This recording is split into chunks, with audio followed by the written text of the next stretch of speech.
Hello. So there's been some questions regarding section 5.1, pretty much the second half of it. So I was going to do these last couple of examples just so that way people have that to reference in case, just in case. So we have the two formulas that are going to be the ones that you're going to need. We have our mean, which is the sum of our x times p of x. So remember, all of these pieces that are in the brackets are going to be a title in your tables. So, so all they want you to do is just add up that particular column. Similarly, we got something in our standard deviation one. So again, we got this x squared times p of x in brackets. So that should be another title in your table. So for a given problem like this, the first thing is to just make sure you get your column headings all wrote in there. So the first one's just going to be x times p of x. So we're just multiplying these two columns together. Then we're going to need an x squared, and then the third one is x squared times p of x. So now we can just fill in the table. So 0 times that's going to be 0, 0 squared is 0, 0 squared times 0.185 is still 0. So that's pretty quick. This one here, if we're multiplying by 1, that doesn't change it. 1 squared is going to be equal to 1. And then we multiply the x squared times the p of x again, so that's going to be 0.315. So now, if we do x times p of x here, so that's going to be 0.590. 2 squared will go here, so that's going to be a 4. And now, if we multiply these two together, that's going to be 1.180. And then the last one, 0.615. Multiply those two, and then 3 squared, which is going to be 9, and then if we multiply those together, we're going to get 1.845. So now we got the table filled in. So now we can find our mean. So the mean again is just going to be adding up this x times p of x column. So we're just adding that up, and I'll make sure I do it right and add it on calculator. So if we add 0.315 plus 0.59 plus 0.615, 1.52. So that's 1.52, and that's it. That's your mean. Now, as far as units, so x is the number of children. So technically, this is 1.52 children. So now, to do our standard deviation, we're going to have to add up this column. So let's do that real quick. 0.315 plus 1.18 plus 1.845. So 3.34. So now if we substitute everything in, so we get 3.34 minus 1.52 squared. So let's do that. Minus 1.52 squared.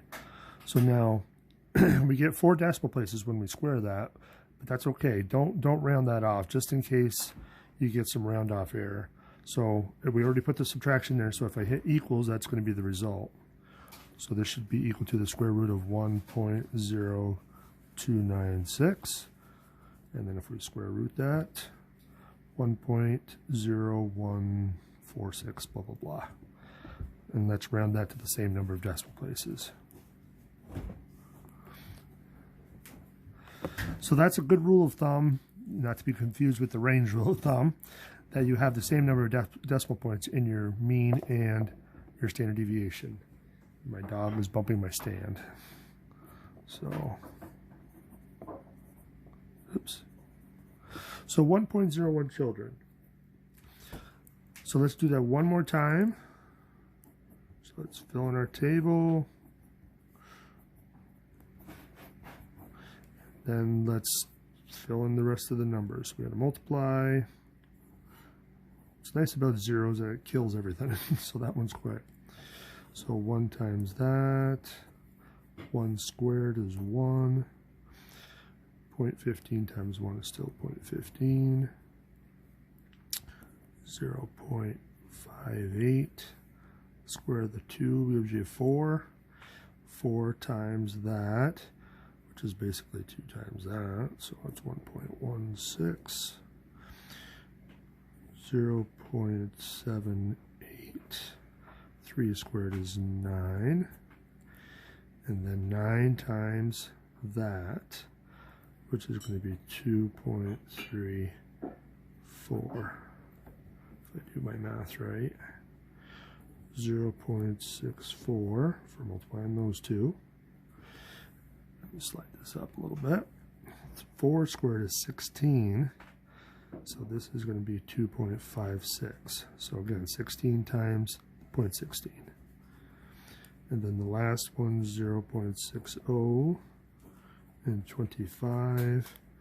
And this looks like it's going to be 3.00. So again, just use your calculator and get all those calculations. Just be really careful which columns you're combining into each different column. So now we just got to add them all up.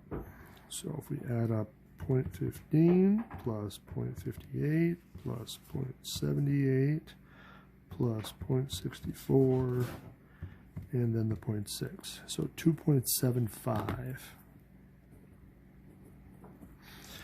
So the mean is 2.75, and what are we talking about? X represents the number of televisions. So 2.75 TVs. And then for standard deviation, so we're going to add up the last column. 0.15 plus 1.16 plus 2.34 plus 2.56 plus 3. So 9.21. And so now we want the square root of our 9.21 minus our 2.75 squared. And again, we can do that all in one step. So we already got the 9.21, so we want to subtract 2.75 squared, again, 4 decimal places because you're going to double the amount of decimal places you got, equals, so this is the square root of 1.6475, which equals, looks like 1.28.